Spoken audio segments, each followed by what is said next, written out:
नमस्कार, मी तुषार भद्रे. भूमिशिल्प डिजिटलमधल्या मतदार चावडीवरती पुन्हा एकदा आपलं स्वागत करतो. आता आपण पाटण तालुक्याकडं वळणार आहोत आणि पाटण तालुक्यामधली नेमकी उमेदवारांची सर्व पक्षांचं बलाबल काय आहे किंवा ह्या संदर्भामध्ये आपण जाणून घेणार आहोत आपण. तर याच्यामध्ये पाटण म्हटल्यानंतर आपल्यासमोर येतो काही पारंपरिक प्रतिस्पर्धी म्हणजे पाटणकर विरुद्ध देसाई. म्हणजे शंभूराज देसाई आता ते आपल्या जिल्ह्याचे पालकमंत्री आहेत, मंत्री आहेत, नामदार आहेत. ते आणि आता विक्रमसिंह दादा पाटणकर हे जरी प्रत्यक्ष सगळ्या प्रक्रियेमध्ये नसले तरी आता सत्यजित दादा पाटणकर हे त्यांचे एक पारंपरिक प्रतिस्पर्धी असं एक सामना आपल्याला पाटणमध्ये पाहायला मिळतो.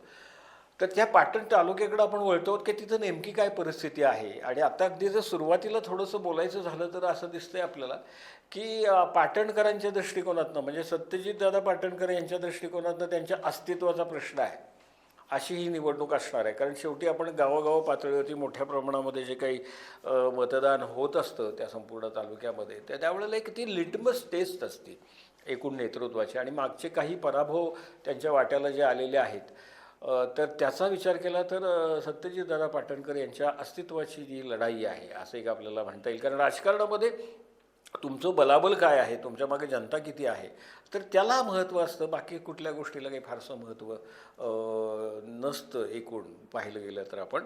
आणि शंभूराज देसाई साहेबांच्याबद्दल सुद्धा निश्चितपणानं एक आता संघर्षाचा असा हा सगळा मुद्दा आहे. त्याचं कारण असं आहे की राज्यामध्ये शिवसेना एकनाथ शिंदे आणि भारतीय जनता पार्टी एका सत्तेमध्ये आहेत, ते मंत्री तिथं आहेत.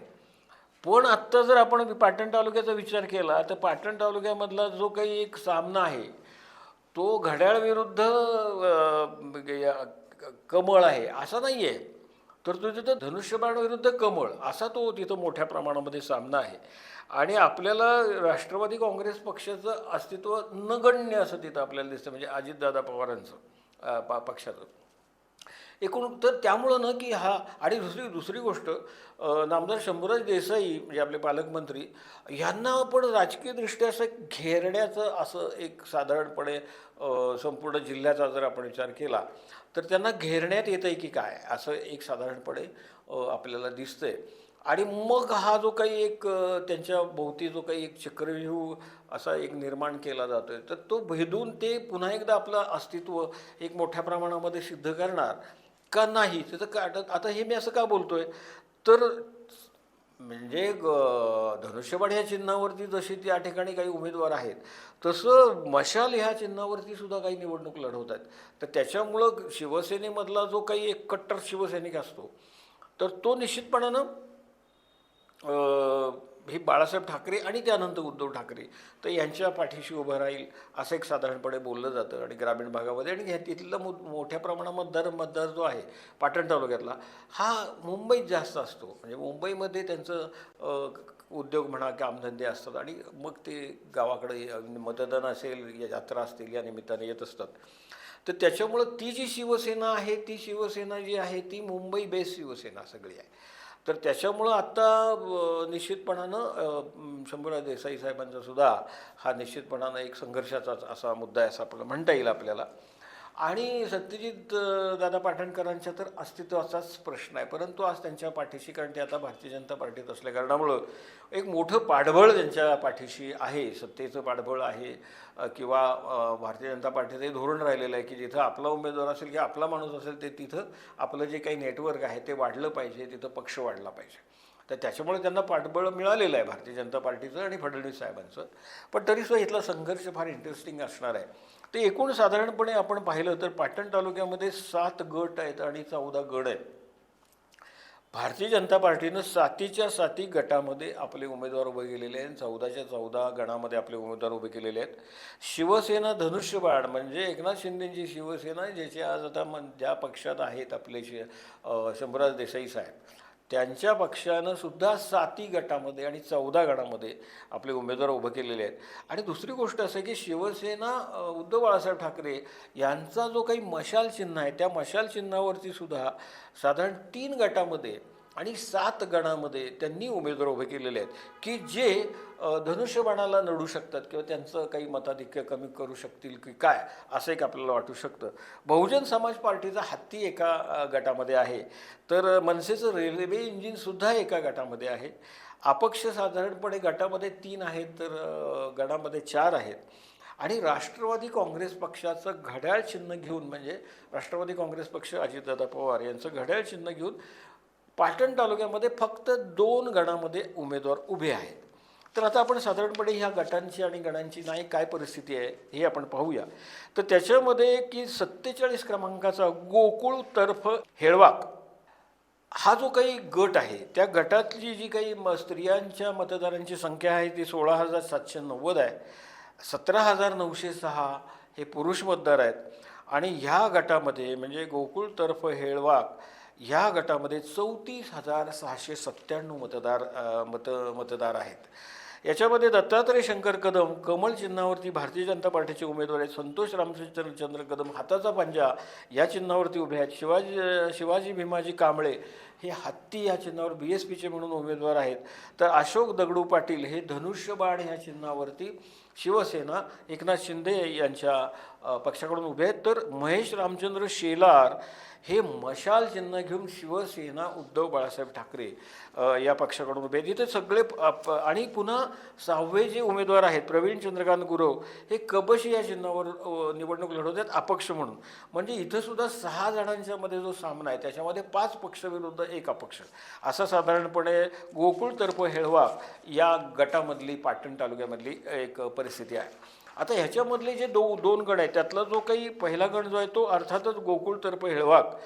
याच्यामध्ये स्त्री मतदार हे 8,224 आहेत, पुरुष मतदार 8,670 आहेत आणि इतर 1 असं मिळून 16,895 एवढं या गोकुळ तर्फ हेळवाक गणामधली मतदारांची संख्या आहे.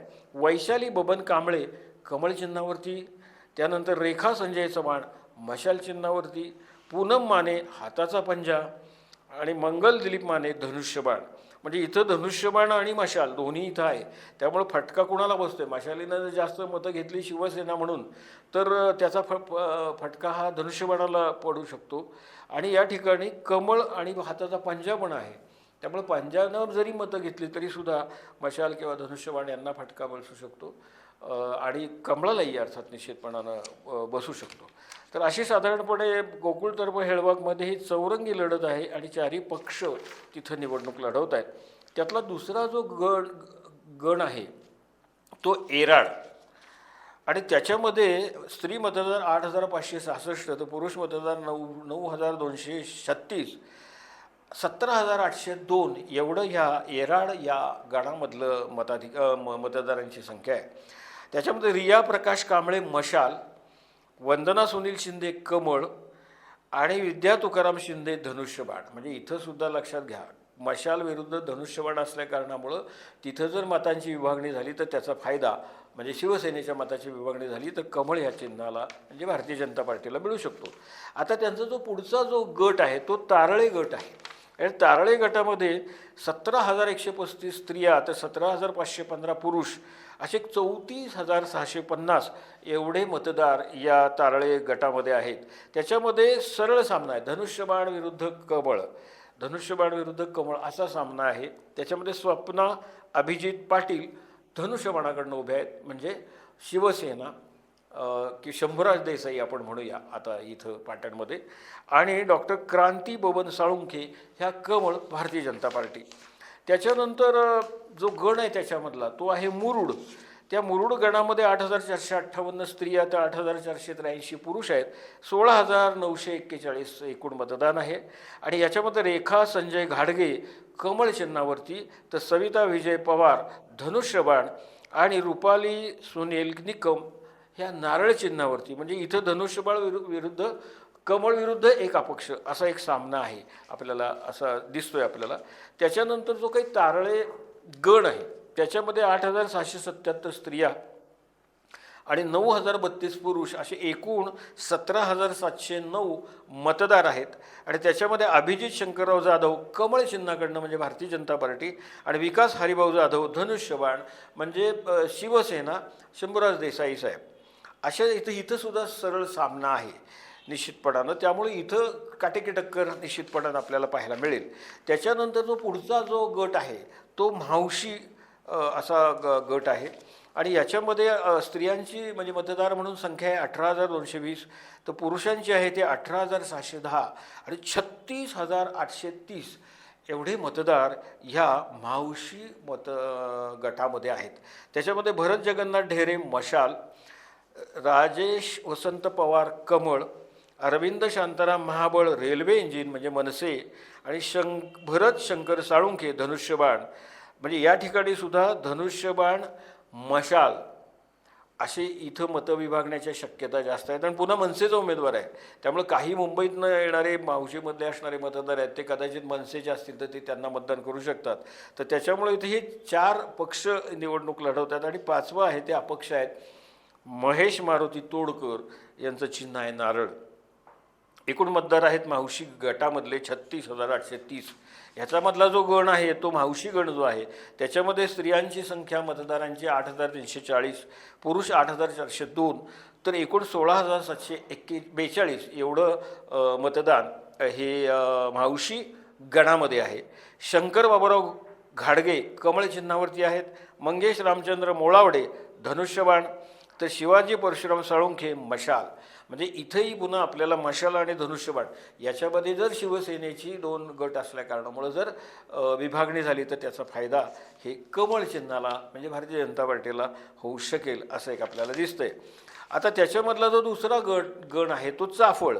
याच्यामध्ये 9,880 स्त्री मतदार आहेत, तर 10,208 पुरुष मतदार आहेत. एकूण ह्या गणाची म्हणजे चाफळ गणाची जी काही मतदारांची संख्या आहे ती 20,000पेक्षा जास्त आहे. म्हणजे आपण आत्तापर्यंत बघितलं 16,000, 14,000, 15,000, 17,000, 18,000 असे साधारणपणे एकूण जिल्ह्यामध्ये आपल्याला गण दिसत आहेत. पण हा जो चाफळ गण आहे त्याच्यामध्ये 20,088 म्हणजे 20,000पेक्षा जास्त मतदार आहेत. आणि इथं कमल प्रकाश झोरे कमळ भारतीय जनता पार्टी आणि राधिका प्रशांत पाटील धनुष्यबाण म्हणजे इथे एक सरळ सामना आहे. आणि सरळ सामना जेव्हा असतो तेव्हा जास्तीत जास्त मतदान होणं आवश्यक तिथं होत असतं आणि मग तिथं काटेकी टक्कर आपल्याला पाहायला मिळेल आणि कोण बाजी मारणार ह्याच्याविषयी एक उत्सुकता चाफळ गडामध्ये निश्चित असणार आहे. त्याच्यानंतर त्याच्यातला दुसरा जो काही एक म्हणजे पुढचा जो गट आहे तो आहे मल्हारपेठ गट. मल्हारपेठ गटामध्ये स्त्रिया मतदार 19,827, तर पुरुष मतदार हे 19,614, एकूण 39,441 एवढं मल्हारपेठ गटामध्ये मतदान आहे. याच्यामध्ये विजया नानासाहेब कुंभार धनुष्यबाण आणि सुजाता कमलाकर कुंभार या कमळ चिन्हावरती इथंसुद्धा सरळ सामना आहे. आणि मल्हारपेठ वगैरे हा सगळा जो भाग आहे तर त्या भागावरती शंभूराज देसाई साहेबांचं एक वर्चस्व आहे किंवा एक मोठ्या प्रमाणात पगडा आहे आपल्याला असं दिसतंय. आणि या ठिकाणी वशान नसल्या कारणामुळं इथं काही मतविभागणीचा असा प्रश्न येणार नाही. त्यामुळे सरळ सामना या ठिकाणी आपल्याला पाहायला मिळतोय मल्हारपेठ गटामध्ये. मल्हारपेठ गणामधली काय अवस्था आहे तर 10,543 स्त्री मतदार आहेत, 10,425 हे पुरुष मतदार आहेत. हा सुद्धा जो काही गण आहे म्हणजे मल्हारपेठ गण आहे तो सुद्धा एक रेकॉर्ड करतोय मतदारांच्या संदर्भामध्ये 20,968 एवढं मतदान ह्या मल्हारपेठ गणामध्ये आहे. सुमन मोहन चव्हाण कमळ, तर अर्चना अमोल पाटील धनुष्यबाण इथंसुद्धा सरळ सामना आहे आणि पुन्हा इथं टसल आपल्याला बघायला मिळेल. त्याच्यानंतर याच्यामधला जो गण आहे तो नाडे गण आहे. नाडे गणामध्ये स्त्रिया मतदारांची संख्या 9,284, तर पुरुषांची 9,189, एकूण 18,473 एवढे ह्या गणामध्ये मतदार आहेत. चंद्रशेखर सखाराम ढवळे कमळ, तर विजय भाऊसाहेब पवार धनुष्यबाण असा सरळ सामना. परंतु तिथं शिट्टी चिन्ह घेऊन विकास संभाजी कदम हे अपक्ष म्हणून सुद्धा आपली एक ज्याला आपण म्हणतो की नशीब आजमावत आहेत. पण जो काही लढा आहे त्याच्यामध्ये निश्चितपणानं काटेकी टक्कर होणार आहे. परंतु विकास संभाजी कदम हे जेवढं मत अधिक अधिक मतं घेतील ती कुणाची घेणार, त्याच्यावरती मला असं वाटतं की कमळ की धनुष्यबाण असा त्या ठिकाणी एक निकाल लागू शकतो. त्याच्यानंतर पुढचा जो काही गट आहे तो आहे मारुल हवेली. मारुल हवेली गटामध्ये स्त्रियांची मतदार म्हणून संख्या आहे 19,482, तर पुरुषांची संख्या आहे 19,473. एकूण 38,955 एवढे मतदार या मारुल हवेली गटामध्ये आहेत. योगिनी संतोष गिरी धनुष्यबाण म्हणजे शिवसेना शंभूराज देसाई साहेब. वैशाली शांताराम गुरव कमळ म्हणजेच भारतीय जनता पार्टी सत्यजितदादा पाटणकर यांचा याच्यामध्ये सरळ सामना आपल्याला तिथं पाहायला मिळतोय. आणि मी म्हटलं तसं की जिथं सरळ सामना असतो तिथं काटेकी टक्कर असती, मोठ्या प्रमाणामध्ये मतदान होत असतं, आपापल्या बाजूचे सगळे मतदार बाहेर काढले जातात. त्यामुळे ह्या पण गटामध्ये मारोल हवेली गटामध्ये आपल्याला एक निकराची झुंज पाहायला मिळेल. त्याच्यानंतर मारोल हवेली गण जो आहे त्याची जी काही मतदारांची संख्या आहे ती स्त्रिया 10,556, पुरुष 10,370. म्हणजे पुन्हा एकदा हा सुद्धा मारोल हवेली हा जो गण आहे तो 20,926 म्हणजे हा चौथा गण आहे पाटण तालुक्यामधला की जो 20,000पेक्षा जास्त मतदार असणारा असा गण आहे. याच्यामध्ये प्रियांका विक्रमसिंह देसाई धनुष्यबाण या चिन्हावरती उभ्या आहेत, तर पूनम रणजित मोरे ह्या कमळ चिन्हावरती आहेत आणि विद्या महेश सूर्यवंशी हे शिट्टी चिन्ह घेऊन उभे आहेत. म्हणजे कमळ आणि धनुष्यबाण यांच्यामधला सामना आहे. आता शिट्टी किती मतदान घेणार त्याच्यावरती कमळ की धनुष्यबाण ह्याचा एक ज्याला आपण म्हणतो की त्यांचं मताधिक्य किंवा विजय हा ठरू शकतो. शिट्टी तिथे एक वेगळी भूमिका बजावू शकते. त्या असं एक आपल्याला दिसते मारोल हवेली गणामध्ये. आता पुढचा जो ह्यातला गण आहे तो आहे नाटोशी. नाटोशी हा गण आहे आणि ह्याच्यामध्ये 8,926 स्त्री तर 9,103 पुरुष असे एकूण 18,029 एवढं मतदान ह्या नाटोशी गणामध्ये आहे. रंगराव रामचंद्र जाधव कमळ चिन्हावर भारतीय जनता पार्टी आपले आपले सत्यजितदादा पाटणकर, तर प्रशांत श्रीरंग पवार धनुष्यबाण म्हणजे आपले पालकमंत्री आहेत शंभूराज देसाई त्यांचा पक्ष धनुष्यबाण. आणि याच्यामध्ये पुन्हा मशाल आहे म्हणजे शिवसेना उद्धव बाळासाहेब ठाकरे, शांताराम दिलीप सुर्वे हे मशाल चिन्ह घेऊन उभे आहेत. त्यामुळं नाटोशी गणामधली जी निवडणूक आहे तिथं पुन्हा तेच आहे की धनुष्यबाण आणि मशाल याच्यामध्ये शिवसैनिकांचं जर काही मताचं विभागणी झाली तर त्याचा फायदा कमळाला मिळू शकतो. त्याच्यानंतर जो काही गट आहे तो मुंद्रुळ कोळे नावाचा जो गट आहे, तर ह्या गटामध्ये कमळ या चिन्हावरती प्राची नरेंद्र पाटील ह्या उभ्या आहेत. म्हणजे आपल्याला माहिती आहे की अण्णासाहेब पाटलांचे चिरंजीव नरेंद्र पाटील की जे आपल्याकडं त्यांनी खासदारकीची निवडणूक पण लढवलेली होती शिवसेनेच्या वतीनं. त्याच्यानंतर ते काही विधान परिषदेवरती आमदारसुद्धा होते. त्याबरोबरीनं ते अण्णासाहेब पाटील महामंडळ जे निर्माण केलेलं आहे तर त्याचंही एक कार्यभार त्यांच्याकडं होता किंवा आहे आणि त्यात पण त्यांनी मोठ्या प्रमाणामध्ये काम केलेलं होतं.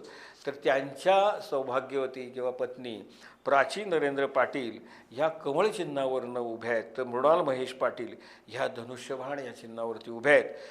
ह्या गटामध्ये स्त्रियांची संख्या मतदार म्हणून 21,152, तर पुरुष मतदार 22,061, इतर एक असं मिळून हा सुद्धा गट जो आहे तो 43,214 म्हणजे हे सुद्धा एक रेकॉर्ड आहे, मोठा गट आहे हा संपूर्णपणे. आणि मग इथं प्राची नरेंद्र पाटील आणि कृणाल महेश पाटील ह्यांच्यामध्ये सरळ सामना आहे आणि तो म्हणजे कमळ विरुद्ध धनुष्यबाण. आता ह्याच्यामधला जो गण आहे तो सणबूर आहे. सणबूर त्याच्यामध्ये स्त्री मतदारांची संख्या 10,161, तर 10,822 पुरुष मतदार आहेत. हा पुन्हा गण जो आहे तो 20,000 क्रॉस करतोय, 20,983. म्हणजे हा आपल्या आता आपण जे काही आढावा घेतो त्याच्यामधला हा 5वा गण आहे की जो 20,000पेक्षा जास्त मतदार आहेत. आणि हे सगळे साधारण गट जे आहेत तर ह्याच्यामधली मोठ्या प्रमाणामध्ये मुंबईत नोकरीनिमित्तानं म्हणा किंवा कामानिमित्तानं गेलेली मंडळी हे मुंबईत जास्त आहेत, असे सगळे हे गट आहेत. तर ह्याच्यामध्ये आकांक्षा दिनकर खेडेकर कमळ चिन्हावरती भारतीय जनता पार्टी, सत्यजित दादा पाटणकर, आणि संपदा संदीप जाधव धनुष्यबाण शंभूराज देसाई साहेब. तर ह्यांच्यामध्ये सरळ सामना या ठिकाणी आहे आणि याच्यामध्ये असं अपक्ष वगैरे कोणी नाही आहे, त्यामुळे इथंसुद्धा मोठ्या प्रमाणामध्ये मतदान होईल. मोठ्या प्रमाणामध्ये तिथं ज्याला आपण काटेकी टक्कर अशी आपल्याला त्या ठिकाणी पाहायला मिळेल. मुंद्रुळ कोळे हा गण जो आहे त्या गणामध्ये 10,991 स्त्रिया तर 11,239 पुरुष मतदार आहेत.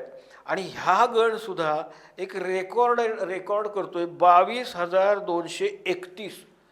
म्हणजे आज संपूर्ण सातारा जिल्ह्याचा जर आपण विचार केला तर क्रमांक 1 ज्याला आपण मतदारांची संख्या अधिक असणारा असा मुंद्रुण कोळे हा गण आहे, ज्याच्यामध्ये 22,231 एवढे मतदार आहेत. त्याच्यामध्ये नितीन दत्तात्रय काळे धनुष्यबाण, अमरजित हनुमंत पाटील घड्याळ, नितीन हिंदूराव पाटील कमळ, साहिल भालेकर मशाल. म्हणजे इथंसुद्धा मशाल आणि धनुष्यबाण यांच्यामध्ये मतविभागण्याची शक्यता आहे. घड्याळ हे चिन्ह त्या ठिकाणी आहे, त्यामुळं जो काही राष्ट्रवादी काँग्रेस पक्षाचा जो काही घड्याळाचा म्हणून मतदार आहे तो कदाचित घड्याळाकडे जाऊ शकतो. आणि मग याचा फायदा कुणाला नेमका होणार, तो कमळाला होणार का धनुष्यबाणाला होणार, तर हा तिथला. आणि पुन्हा त्याबरोबर विलास शिवराम सावंत हे अपक्ष म्हणून सुद्धा तिथं ट्रॅक्टर चिन्हावरती निवडणूक लढवत आहेत. तर त्याच्यामुळं सर्वाधिक मतदार असणारा असा जिल्ह्यातला असा हा 22,231 मतदार असणारा असा हा मुंद्रुण कोळे हा गण आहे. आता ह्याच्यामधला पुढचा जो भाग आहे तो म्हणजे 53 काळगाव गट. ह्या गटामध्ये सुद्धा मतदारांची संख्या सर्वाधिक आहे. स्त्री मतदार 20,781 तर पुरुष 21,886 आणि एकूण मतदार जे आहेत ते 42,667 आहेत. याच्यामध्ये सुनीता तानाजी चाळके धनुष्यबाण, प्राजक्ता भरत पाटील कमळ, सीताबाई चंद्रकांत मोडक मशाल. म्हणजे असे 3 पक्ष आहेत. इथं पुन्हा मशाल आणि धनुष्यबाण म्हणजे उद्धव बाळासाहेब ठाकरे आणि शंभूराज देसाई यांची शिवसेना याच्यामध्ये मतविभागणी झाली तर त्याचा फायदा कमळ या चिन्हाला होऊ शकतो. परंतु त्याबरोबरीनं मेघना आदित्यनाथ माने तर यासुद्धा या ठिकाणी अपक्ष म्हणून गॅस सिलेंडर या चिन्हावरती निवडणूक लढवत आहेत. तर ह्या काळगाव ह्या गटामधले एकूण 42,667 एवढे मतदार आहेत. आता ह्याच्यामधला जो गण आहे तो कुंभारगाव गण आहे. ह्या कुंभारगाव गणामध्ये सुद्धा स्त्रिया मतदारांची संख्या 10,278 तर पुरुष 10,639. एकूण इथं पण आपल्याला हा जो गण आहे कुंभारगाव हा 20,000 क्रॉस करताना दिसतोय मतदारांची संख्या म्हणून 20,917. आता ह्याच्यामध्ये संजय बापू कळंदरे मशाल चिन्हावरती तर रमेश विठ्ठल मोरे कमळ चिन्हावरती आणि सचिन गणपती यादव धनुष्यबाण चिन्हावरती ह्या कुंभारगावमध्ये उभे आहेत. आता जर मी म्हटलं तसं शिवसेनेचे दोन पक्ष आहेत आपल्याला माहिती आहे, उद्धव बाळासाहेब ठाकरेंचा आणि एकनाथ शिंदेंचा. एकनाथ शिंदेंचा हा मूळ शिवसेना पक्ष आहे म्हणून त्यांना मान्यताही मिळालेली आहे, धनुष्यबाण अधिकृत चिन्ह त्यांच्याकडे आहे. पण शिवसैनिक हे मोठ्या प्रमाणामध्ये बाळासाहेब ठाकरे आणि त्यांच्या घराण्याबरोबर राहिले असं आपण जर पाहिलं तर. मात्र जर मशाल आणि धनुष्यबाण यांच्यामध्ये मतविभागणी झाली तर या ठिकाणी रमेश विठ्ठल मोरे हे कमळ चिन्हावरती उभे आहेत, त्यांना एक त्याचा बेनिफिट होऊ शकतो. अर्थात मशालीनं अधिक मतदान घेतलं नाही तर मात्र इथं काटेकी टक्कर निश्चितपणानं असेल. आणि हा जो काही पाटण तालुक्यामधला शेवटचा जो गण आहे तो आहे काळगाव. याच्यामध्ये सुद्धा आपल्याला 20,000पेक्षा जास्त असे मतदार आहेत. म्हणजे स्त्रियांची संख्या 10,503 तर पुरुषांची संख्या 11,247.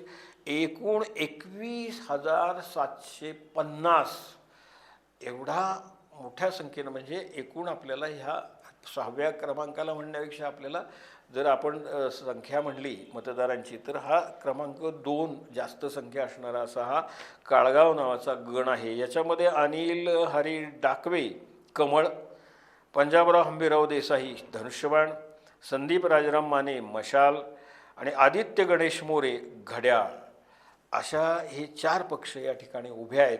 कमळ, धनुष्यबाण, मशाल, घड्याळ. मशाल आणि धनुष्यबाणामध्ये जर मतविभागणी शिवसैनिकांची झाली तर त्याचा फायदा कमळाला होऊ शकेल की घड्याळाला होऊ शकेल, कारण घड्याळसुद्धा त्या ठिकाणी यापूर्वीसुद्धा नॅशनलिस्ट काँग्रेस पार्टी व NCPमध्ये ज्या वेळेला पाटणकर होते तेव्हा घड्याळ पण चिन्ह तिथे लोकांना माहिती आहे. तर त्याच्यामुळं एकूणच पाटण तालुक्यामधला जो काही जी लढाई आहे तर त्याच्यामध्ये माननीय नामदार शंभूराज देसाई तर ह्यांना घेरण्याचा प्रयत्न झालेला आहे आणि ते चक्रव्यूह त्यांच्या भोवती निर्माण केलेला आहे. तो भेदून ते बाहेर पडतील असं त्यांच्या चिरंजीवांनी मुंबईमध्ये आत्ताच भाष्य केलेलं आहे एका सभेमध्ये.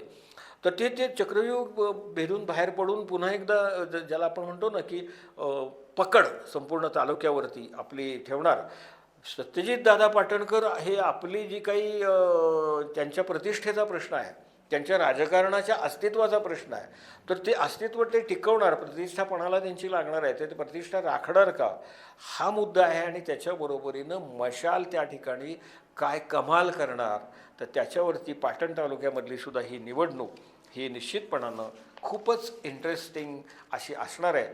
त्याचाही आपण एक्झिट पोल म्हणा, ओपिनियन पोल म्हणा, की नेमक्या कुणाच्या किती येतील तर हे पण आपण सांगणार आहोत. तूर्तास इथं थांबतो. धन्यवाद.